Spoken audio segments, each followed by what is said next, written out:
मंडळी, अवघ्या देशाचं लक्ष सध्या प्रत्येक पक्षाच्या लोकसभा उमेदवारांच्या किंबहुना उमेदवारीची जी घोषणा होते त्याकडे लागलंय। पण त्याच वेळी क्रिकेटमध्ये एक मोठी घडामोड होते आणि ती घडामोड म्हणजे IPLच्या 17व्या मोसमाच्या पूर्वसंध्येला महेंद्रसिंग धोनी हा चेन्नई सुपर किंग्सच्या कर्णधारपदावरून पायउतार झालाय।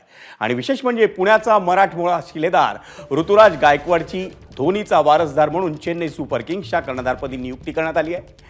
IPLच्या इतिहासातल्या सर्वात यशस्वी अशा 2 कर्णधारांपैकी एक हा धोनी आहे। त्याच्या कर्णधारपदाच्या कारकिर्दीत चेन्नईनं IPLची तब्बल 5 विजेतेपदं पटकावली आहेत। पण तोच धोनी आज 42 वर्षांचा आहे आणि चेन्नई सुपर किंग्सच्या नेतृत्वात झालेला खांदेपालट लक्षात घेता त्याचा एक खेळाडू म्हणूनही हा अखेरचा मोसम ठरू शकतो।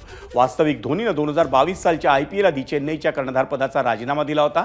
त्याच्याऐवजी कर्णधारपदी नियुक्ती करण्यात आलेल्या जाडेजाच्या नेतृत्वाखाली चेन्नई सुपर किंग्सची कामगिरी ढासळली होती। त्यामुळे धोनीनं कर्णधारपदाची सूत्र पुन्हा हाती घेतली होती। पण आता नवा कर्णधार ऋतुराज गायकवाडकडे चेन्नईची फ्रँचायझी एक दीर्घकालीन गुंतवणूक म्हणून पाहते।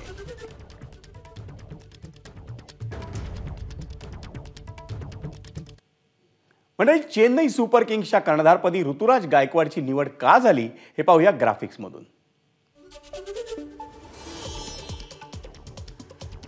ऋतुराज गायकवाड के 2021च्या IPL मोसमापासूनच CSKचा म्हणजे चेन्नई सुपर किंग्सचा भावी कर्णधार म्हणून पाहिलं जात होतं।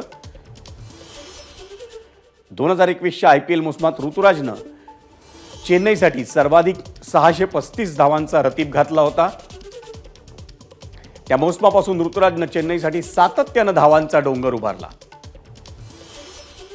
आजवरच्या IPL कारकिर्दीत त्यानं 52 सामन्यांमध्ये 39.06च्या सरासरीनं 1797 धावा ठोकल्यात। ऋतुराजचा स्ट्राईक रेट हा 135.52 एवढा जबरदस्त आहे। ऋतुराज गायकवाडकडून 6 वनडे आणि 19 T20 सामन्यांमध्ये भारताचं प्रतिनिधित्व झालेलं आहे आणि ऋतुराजच्या नेतृत्वाखाली भारतानं एशियाडमध्ये सुवर्णपदकाचीही कमाई केली। ABP माझा, उघडा डोळे बघा नीट।